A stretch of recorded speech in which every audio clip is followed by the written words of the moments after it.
Welcome to Scare Talk, a horror movie podcast for horror fans.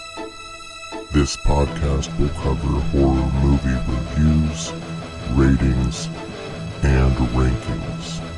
Now for your hosts, Danny and Joel. Okie dokie.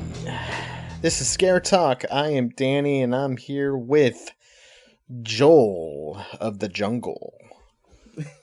Hey guys, what's up? Joel.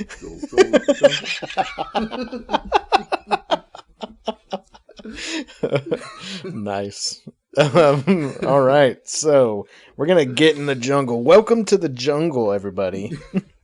We're going to talk about a newer film from this year, 2022.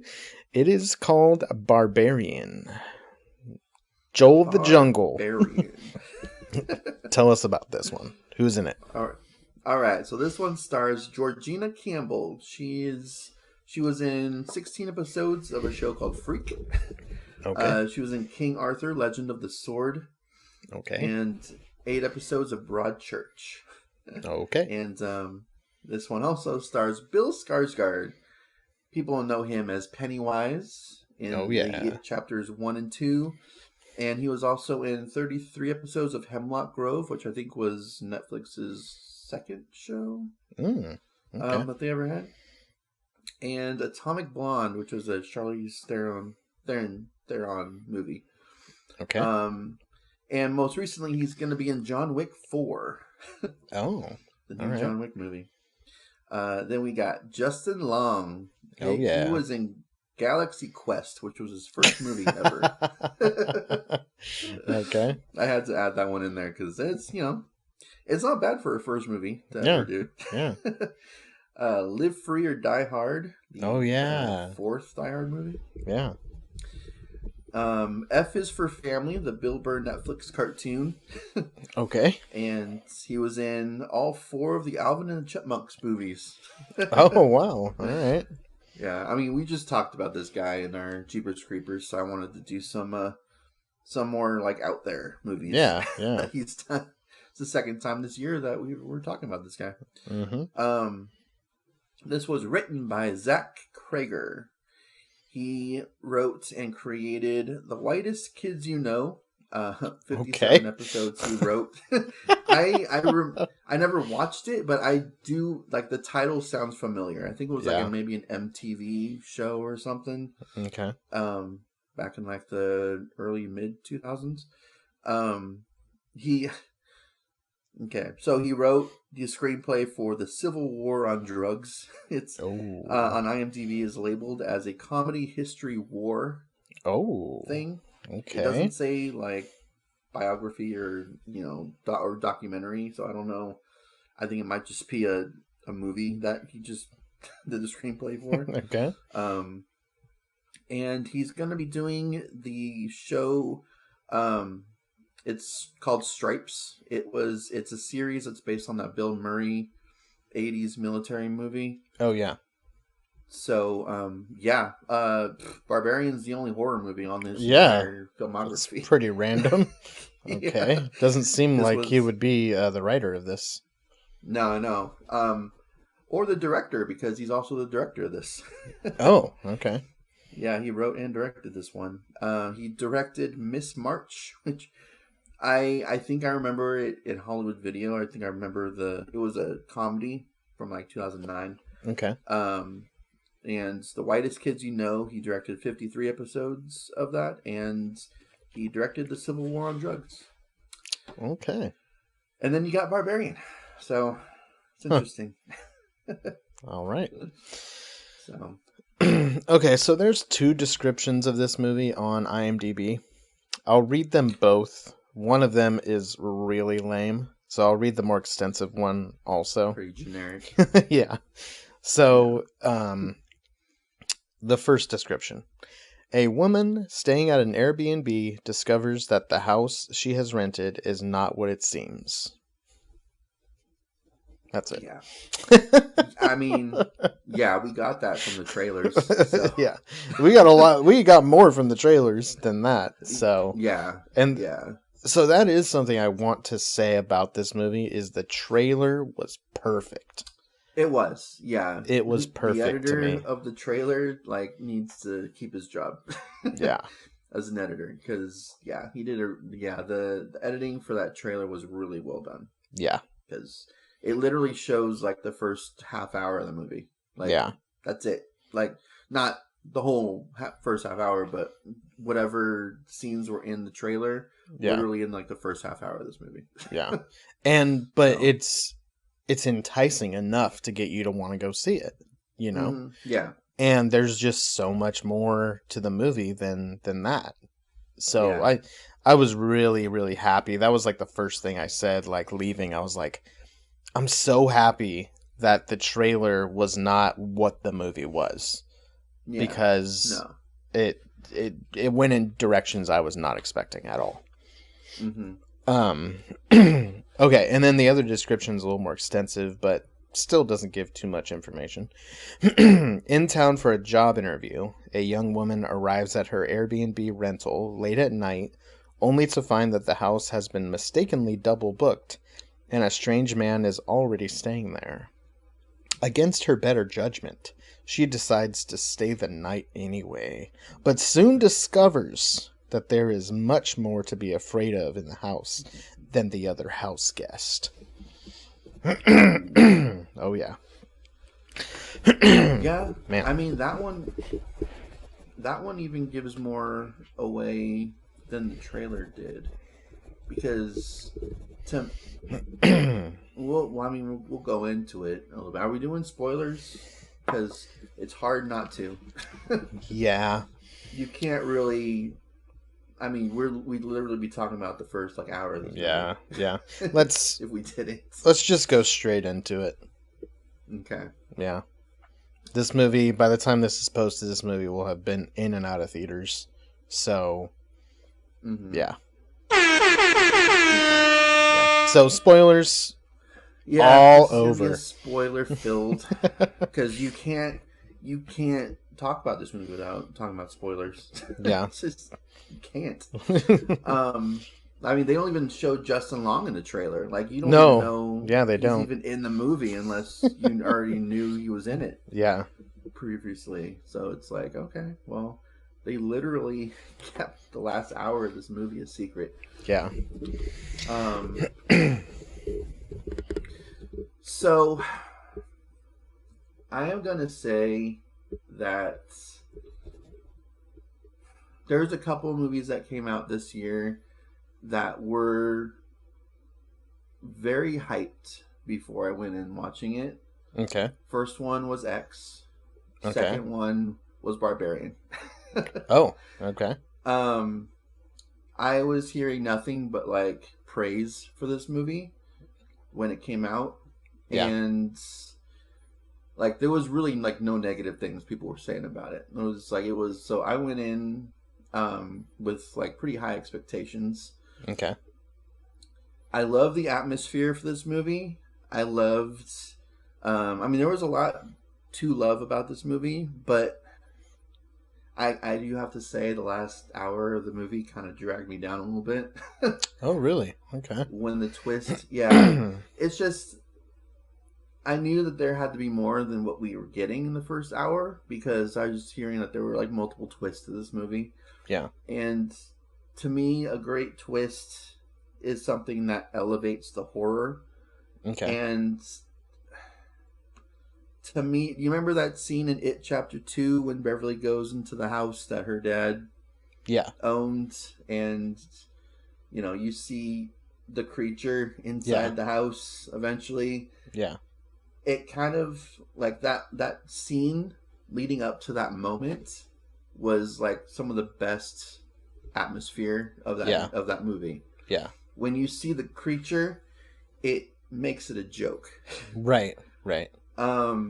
So seeing the creature in this movie, or mother in this movie, it didn't make it scary. It kind of took the horror away from it a little bit. Yeah. I can definitely see that. And it just turned into like a creature feature all of a sudden. Yeah, kind of. And I loved where they were going with it in the first hour of this movie until Bill Skarsgård gets killed. I was like, oh, I thought he was going to be a more important character than that. Yeah. Okay. Yeah. He didn't even need to be in it. Right. They could have just done some random person. Like, don't get Bill Skarsgård who can be creepy. Yeah. It seems like a waste of talent. Yeah, exactly.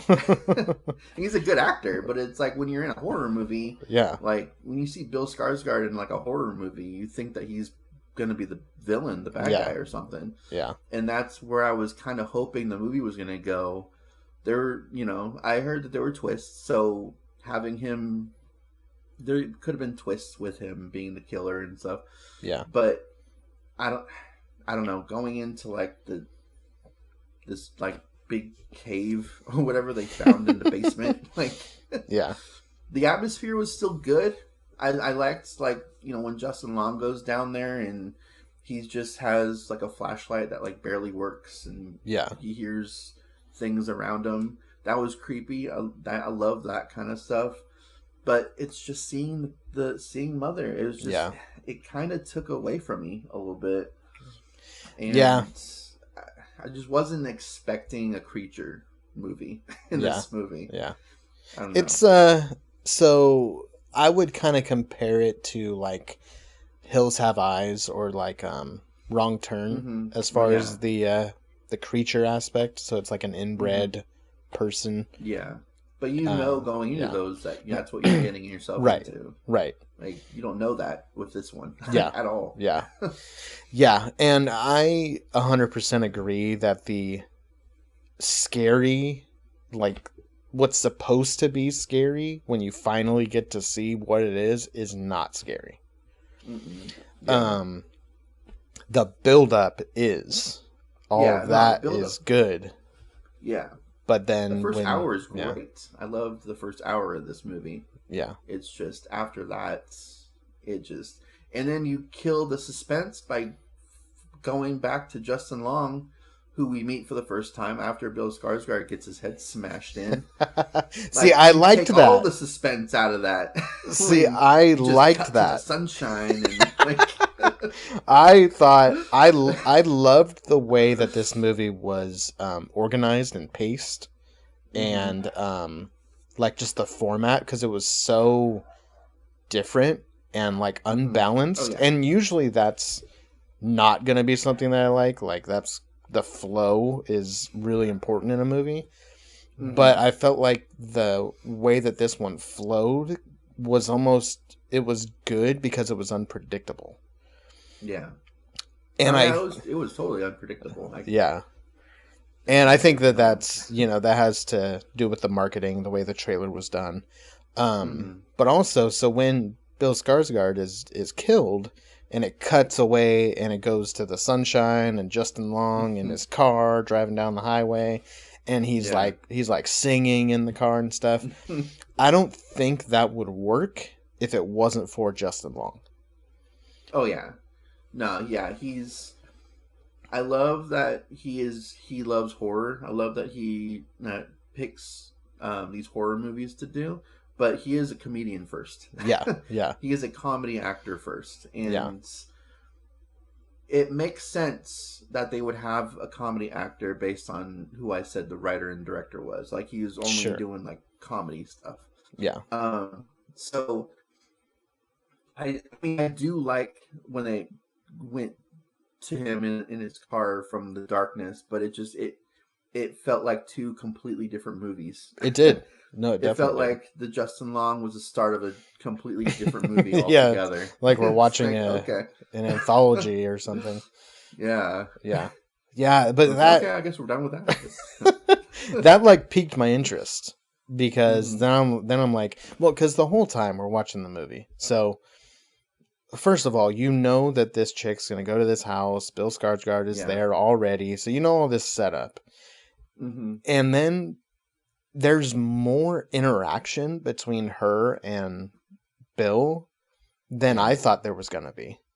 I thought she was going to be like super standoffish and not want to engage with him at all.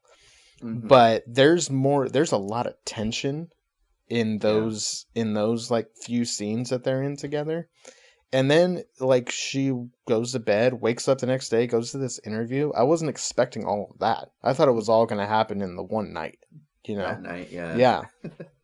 And so the fact that there was like more to it, I was like already like, okay, I don't know when she's going to go into this basement. I don't know, because you know that that's going to happen. Yeah. And, you know, I don't know, like, when is that in the movie? I thought that would be like right away, and this would all take place in one night. So now I'm all thrown off. I don't know what's going to happen. And eventually it does get there.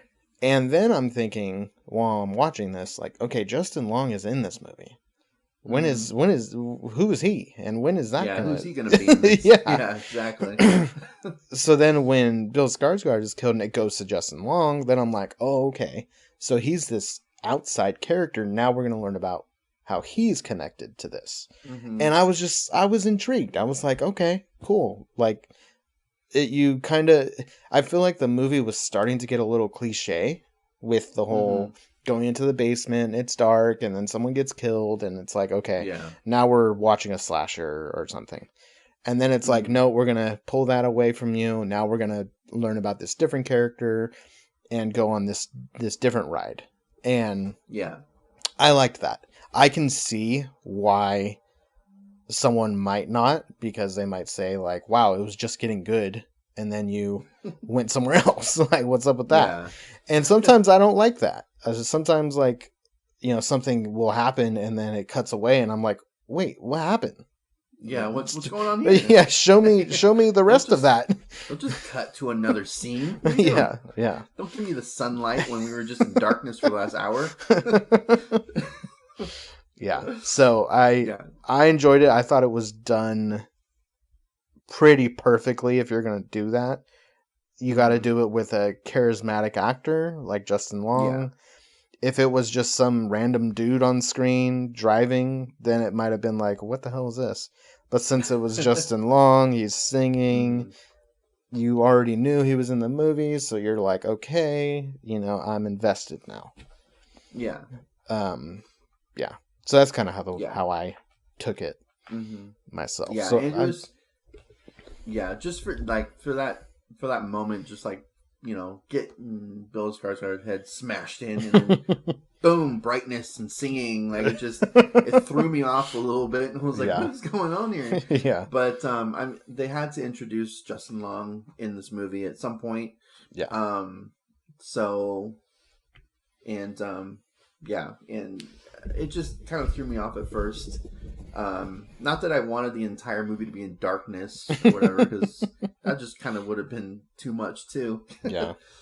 But yeah, it just kind of threw me for a loop there for a second. Yeah. But yeah, let's talk about Justin Long now that we're talking about. Yeah. The next. So we pretty much covered the first hour of this movie. Yeah. So he's an actor. Like a pretty successful one, and he gets like a sexual misconduct claim on him, so he's getting like kicked off of a show, I guess he was on, or a movie or something. And it was a show, and so then he's like screwed, because now he's not going to get work.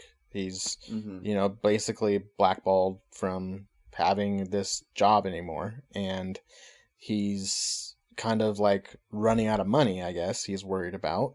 And he has these homes just kind of around the country that he is invested in, and so he's going to sell one of them.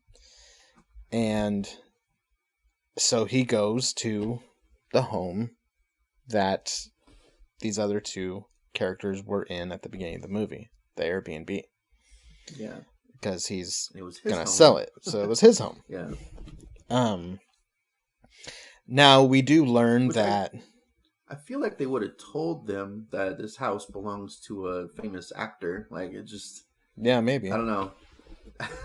Yeah. So it's kind of weird because I mean, the two characters meet, in a very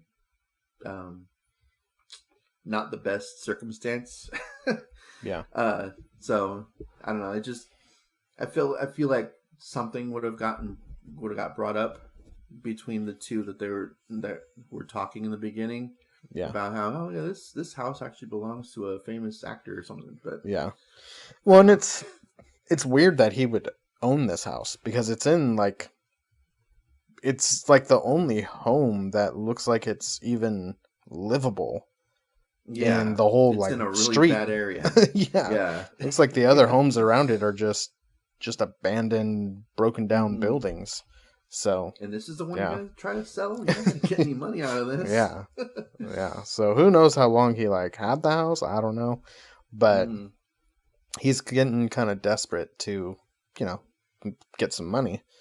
Yeah. So, and then we find out, he's talking with some of his buddies or whatever.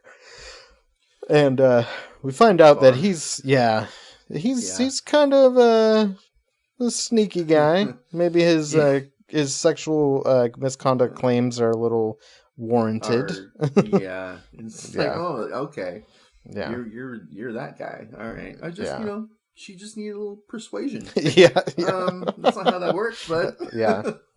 Sorry. So then we learn, okay, this guy's not like the best character. Yeah. But I feel like he played that role really good as well. He did, yeah. Yeah. Mm-hmm. So now we're gonna get to my favorite part of the movie. And this is the funniest scene that I've seen in a movie all year. Oh wow. And it's in a horror movie. And it's in a horror movie. I don't know yes. what that says about that. There's another really funny scene in Smile, but it's not meant to be funny. So this, I don't think it's meant to be funny. But this scene is pure comedy and it's genius. So, he's, at his home, he's, trying to sell the home. He's kind of typing in like measurements and stuff, and he's measuring the home. And then he finds, the basement downstairs, and he finds that there's this like door that leads to, a deeper place. And so he's like, oh my God. And then it like cuts to him with his tape measure measuring the whole like hall down this like dark path. And then he like sees the room with the bed and like the video camera, and he's like, oh wow. Like you think he's scared, but then he's measuring that, and then it cuts to him measuring that room. Yeah. And he just keeps measuring and measuring. The reaction. He's like Googling if he can get more money out of it. Yeah. He was like Googling, can I count like my basement as part of like square footage or whatever? And it was just, I was dying. I was laughing, and I was like, this is perfect because it adds to his character. It shows what kind of a jerk he is. He's just not in reality. He's so just above reality, or at least he thinks he is. So it's not even concerning to him that there's this like creepy ass place under the house, this room with a bed and a video camera, and his reaction is what it should be, but it's for the wrong reason. Yeah. So he's reacting like, "Oh, what is this? Wow." Like he's scared, but then he's really saying, "Oh, wow, there's more room here. I can measure." Yeah. I thought that was perfect. I loved it. Yeah. Cuz sometimes, like comedy and horror movies can really like kill the mood. If it's like getting really intense, and then then someone says a joke and it kind of ruins it. But we already knew about all this stuff in the basement and everything. So it wasn't like it was new for us, but it was new for him. So that's what made it so funny, because there wasn't really any tension on our end as the viewer, because we've already seen this. But to know that he should be feeling some tension, but then he doesn't, is just, it's great. It's great. he's got a one-track mind at this point. He's just, how much money can I get out of this? Yeah. So I loved that. Yeah, it was a good scene. And he eventually, like, I don't know, what does he do? He, like, gets grabbed, or he falls into this place when he's measuring. He keeps measuring and measuring, and he ends up, does he end up falling into a hole, or does he get grabbed and thrown into the thing? I can't remember. I think he gets grabbed. I think he, like, hears something down the long hallway. Yeah. I guess you could say. Down the long cave. And that's when he, like, gets his flashlight out. Yeah. And something's, like, coming towards him. Yeah. And then I think he's, like, running. I think he does get caught. Yeah. And then gets pushed into this little wherever the other girl was at this point. Yeah. And they're being, I guess. Yeah. They're being, like, fed this, like, baby bottle. Yeah. So weird. I know. My question is, how long has it been between her being down there and him being down there? Because she seems to have it down pretty well. She's like, you just got to drink out of it. Yeah. So it seems like she's been down there for a while. Yeah, I think it was mentioned that it had been a couple of weeks. Oh wow. Okay. Yeah. I don't know if it was, like, specifically said, but I think other characters were talking about some sort of time frame. Oh, what it was he was talking to, like, the company that rents out his home, and they told him, "Oh yeah, the last tenant left a couple of weeks ago." Oh. So, if you're assuming that the last tenant was her, Yeah. then that can tell you, how long it's been. Yeah, I do remember that. I just, for some reason, thought it was, I don't know. I have questions about that whole situation too. Like, I understand that overbooking Airbnbs does happen from time to time, but, like, what are the odds of it happening in this particular house? Like, it's just, I don't know. It feels like there's something else that could be explored there. Maybe like a sequel or something. Yeah, I was two companies are, like, working together. Yeah. That's kind of what I was thinking, was that they were lying to him about the last tenants. And because they had done this on purpose to be able to, bring these people into this place. Yeah, because, I mean, it's not like nobody knows about it. Like, there's this homeless guy that knows all about this stuff. Like, so I would assume that other people might know that there's, like, a family down there. Like, it's been down there since, like, what, the 60s or whatever? 50s? So, 50s-ish. So that's the next part. Yeah. So I think it's once he gets thrown into that little, like, cage or whatever, is when it goes to, like, a flashback to... We're cutting to another scene. Yeah. Just keep cutting scenes. Cutting to now in the 50s, and the camera work on this, I really liked. It was... I don't even know how to describe it. It looked like almost like you were playing Grand Theft Auto. I don't know. I don't know how to describe, because that sounds bad, but it's cool the way it was shot. Yeah. I don't know if that makes sense. I can see Grand Theft Auto. It makes it seem like, it's very, like, pixelated or something. It's just like a cartoon or whatever. But it's the framing of the camera, and, like, the I don't know, like, just I guess the framing, and you're seeing this guy, like, go about his day, and he's going to the store to shop, and he's asking for, I can't remember, baby stuff. I can't remember what it was. Yeah, like formula, like, or something. Plastic sheets. Plastic sheets was one of them. Yeah. And then she was just like, "Oh, this is for a baby. Let me help you." And she gets like diapers and all this other stuff too. Yeah. And he's a pretty creepy kind of guy. And then he ends up like... He's been in some Rob Zombie movies. Yeah, that's right. Yeah. He ends up kind of like following this one lady who he sees in the parking lot. And then he pretends to be like the gas company or something. He says like there was like a gas leak that he needed to check out or something. Yeah, something like that. So he can get into the house, and I think all he does is unlock a window.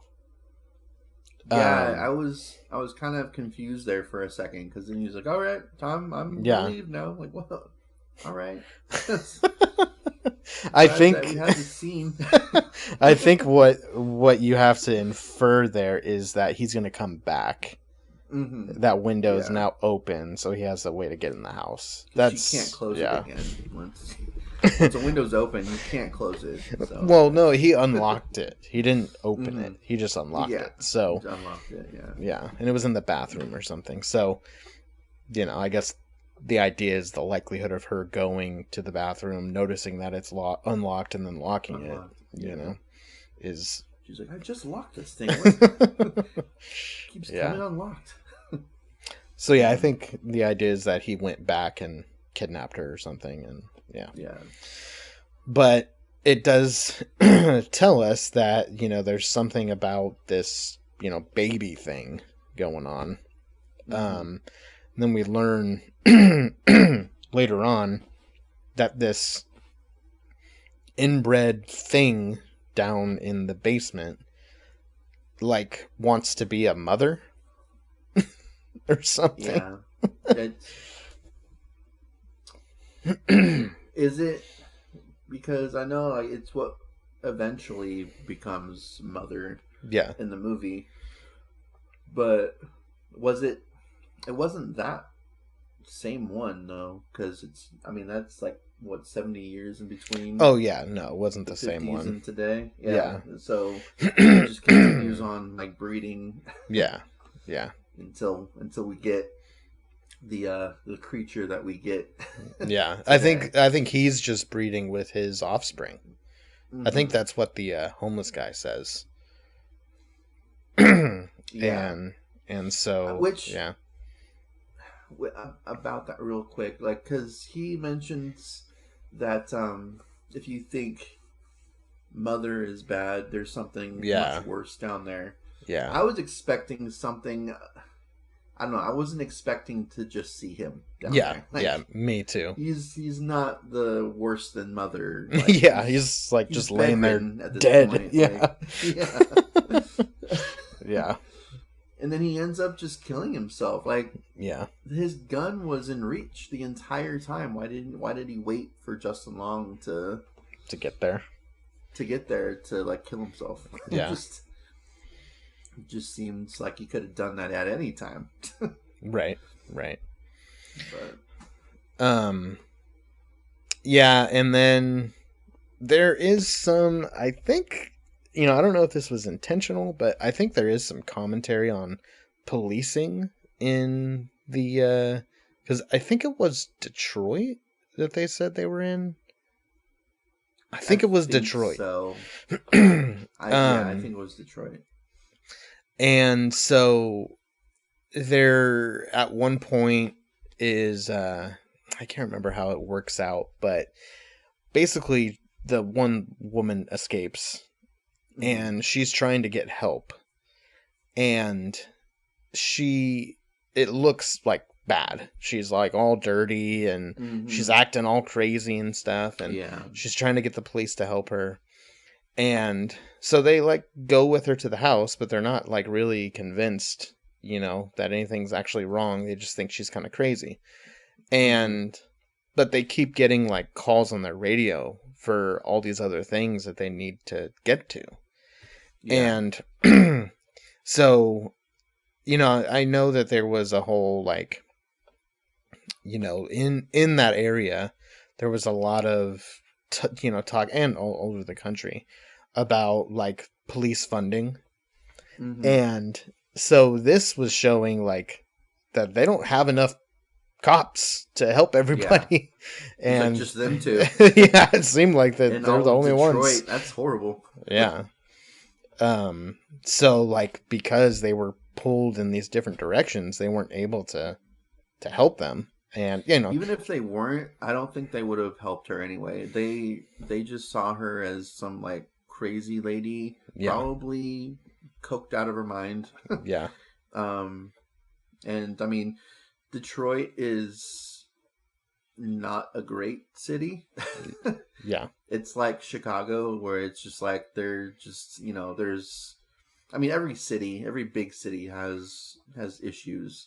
Yeah. But Detroit is like one of those cities that tends to have more issues, especially with homelessness and drug use and violence than a lot of other cities. So there was just like, they probably saw her and just assumed she was just crazy. Yeah. Well, especially in that area. Yeah, in that area too. It's like, okay, you're just like the 50th person we've seen today that's just cracked out of their minds. So. Yeah. Not going to take you seriously. But it's like, at the same time, though, this homeless guy knows exactly what's going on in that house. Yeah. How do the cops not know anything? Like Yeah, I don't know. Yeah. It's like, how does this one guy know what's going on and nobody else in Detroit seems to know anything? Like, who are you, dude? Yeah. You don't even get to know him very much. No, yeah, he ends up getting killed. He's shortly lived. Yeah, doesn't he get like his arm ripped off and then he gets like beat with it? Yeah. It's like, damn, all right. Jeez, I don't know how you got that strong, but all right. Yeah. And then something happens with Justin Long later on. Like, wow. Okay. Yeah. That was intense. But so yeah, basically they get out and they're running off, and he's like, no, they're come over here and hide over here, the homeless guy, but she ends up finding the mother ends up finding them. And so the the part escaping the house, which I thought was kind of crazy. Yeah. This woman was gonna be like running around the city.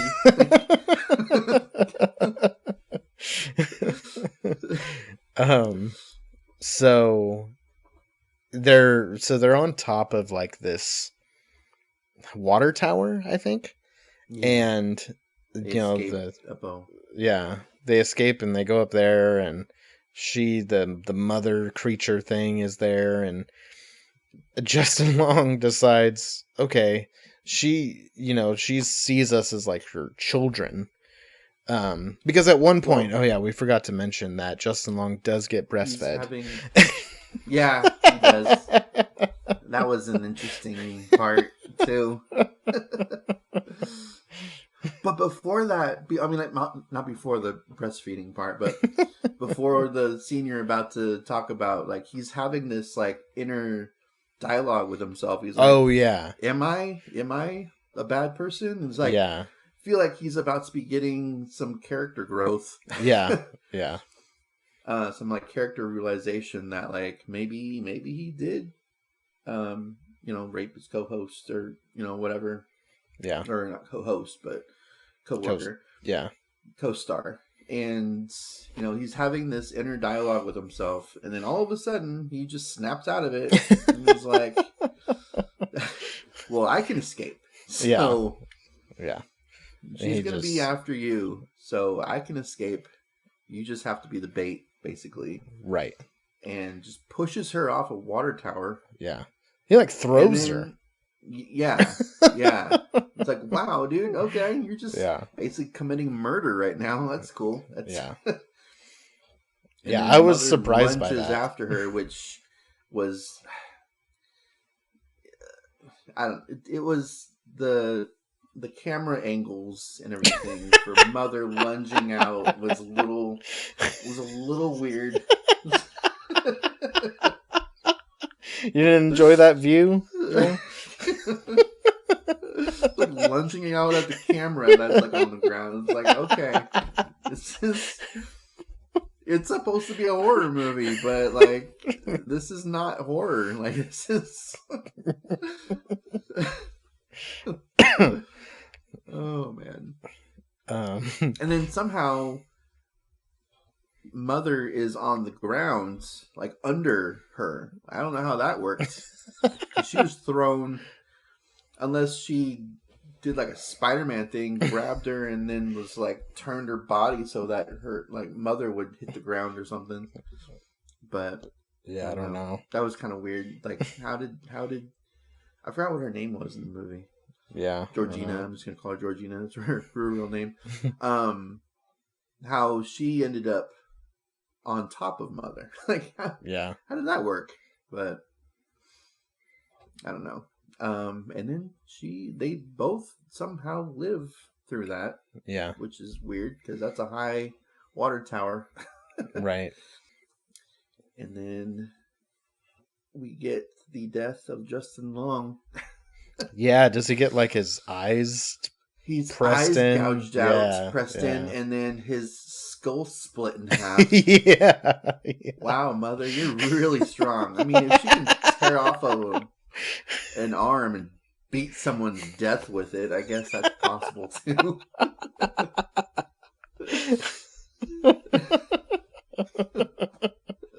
Oh man, yeah, he goes out. Yeah, that was pretty intense.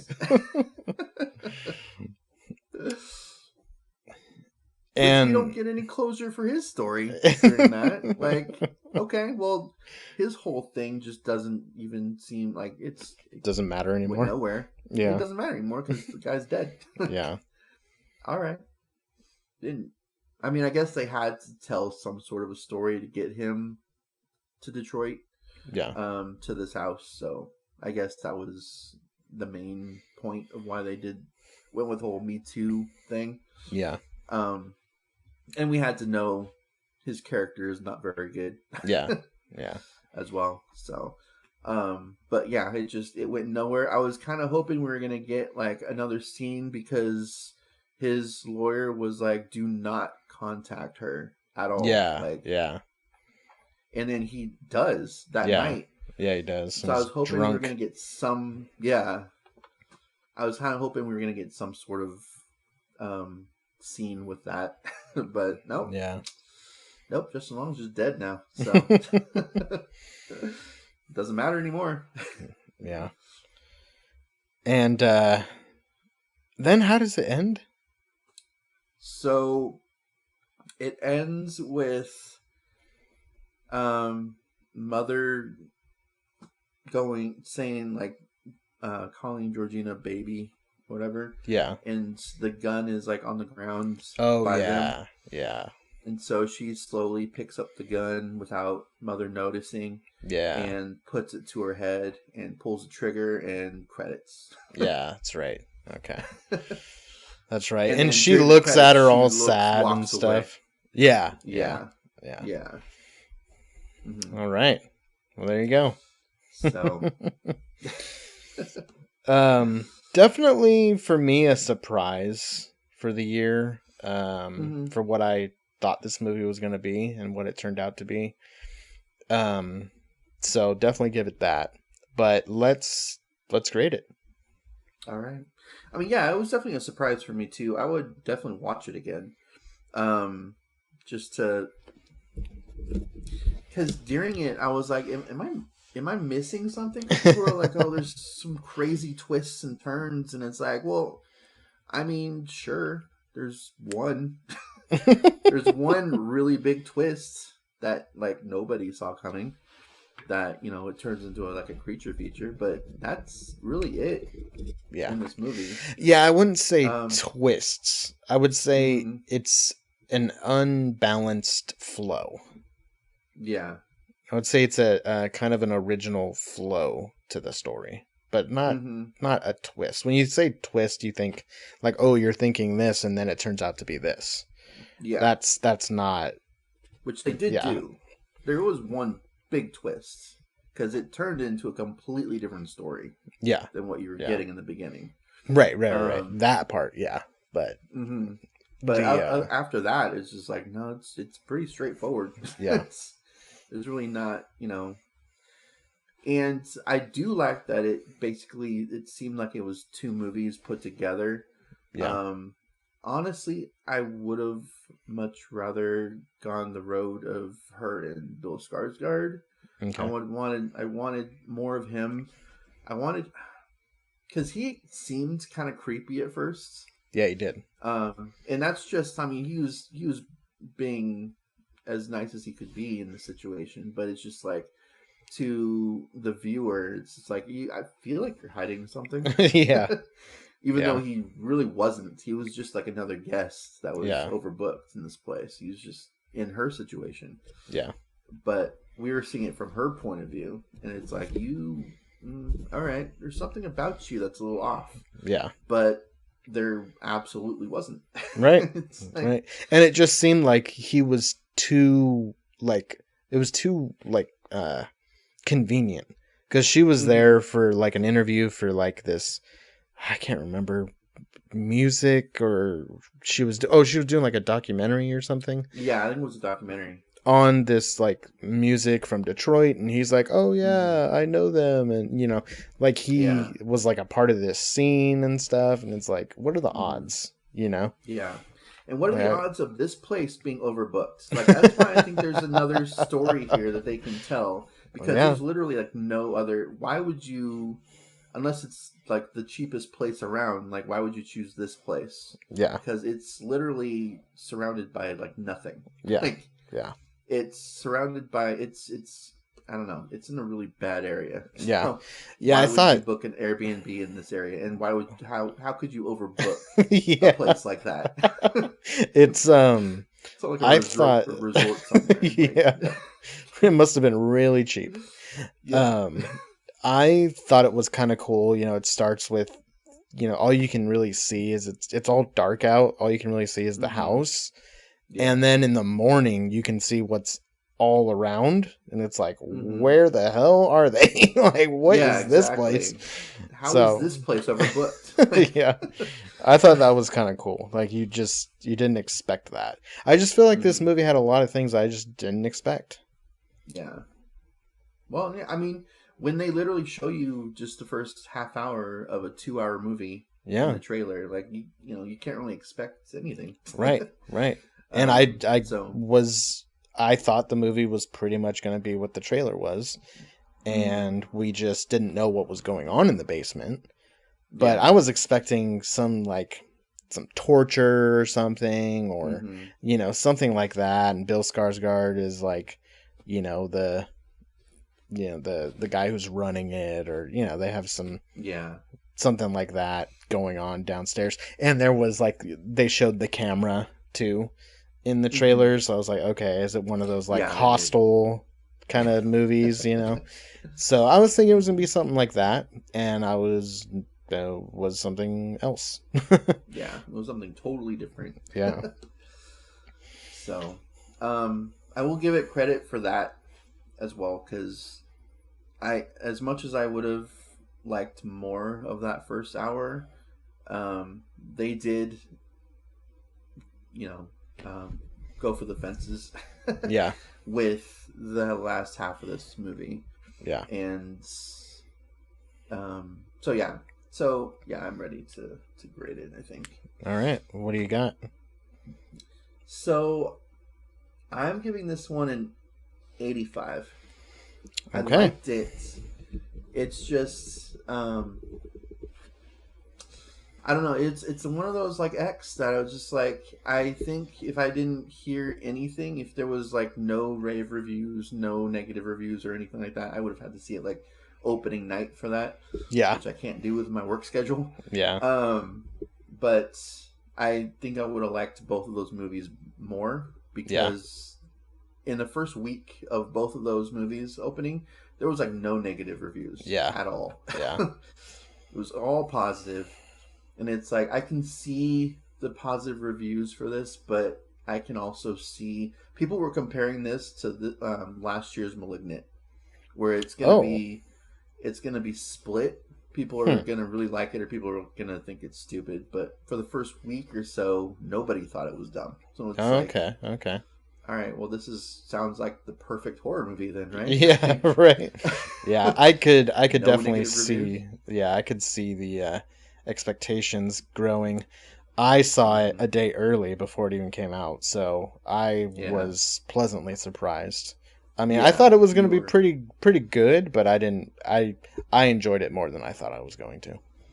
Mm-hmm. So I had kind of the opposite experience. Yeah, I had to wait almost a whole week to see this one. So. Yeah. Which or maybe 2 weeks for this movie, because I think Pearl came out after. I saw them both in the same day. So. Oh yeah, I think you're right. I think I had to wait 2 weeks for this one. Yeah. But yeah, I mean, I enjoyed it, and like I said, I'll definitely watch it again. Yeah. It's just, it was very weird. That's a good way to describe it. Not at all that I was expecting. Yeah. I was expecting more twists, because people were like, yeah, "This movie's filled with twists." Oh yeah. No, see? I don't know what movie you guys watched. Yeah. No, that's the worst. That's the worst, when you go in and you're expecting twists and there isn't really. I mean, much for twists. There was a huge twist in this movie that completely changed the movie altogether. Yeah. But that was it though. Yeah, and that was like halfway through the movie, like it wasn't like a final ending twist kind of thing. Yeah, exactly. Movies usually the twists are at the end of the movie, not the midway point. Yeah.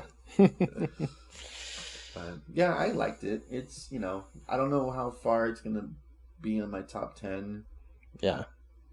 If I'm not going to say anything if it is on my top 10. I don't know. It most likely will be on there, but I'm just not sure where it's going to be. Okay. Well, I'm going to give it an 87. I did like it a little more than me. Yeah. I was thinking you were going to go lower. So, but yeah, 87 is what I got. It'll definitely be in my top 10. Right now it's probably in my top 5. So we'll see over the next few months where it ends up. Go through. Yeah. Okay. So yeah, there is our review on Barbarian. Go check us out on all of our social media, because we are now on TikTok. Yes, we are. So yeah, we're posting on there about like horror news, but also when we have new episodes dropping. So you guys go follow us on there so you can stay up to date.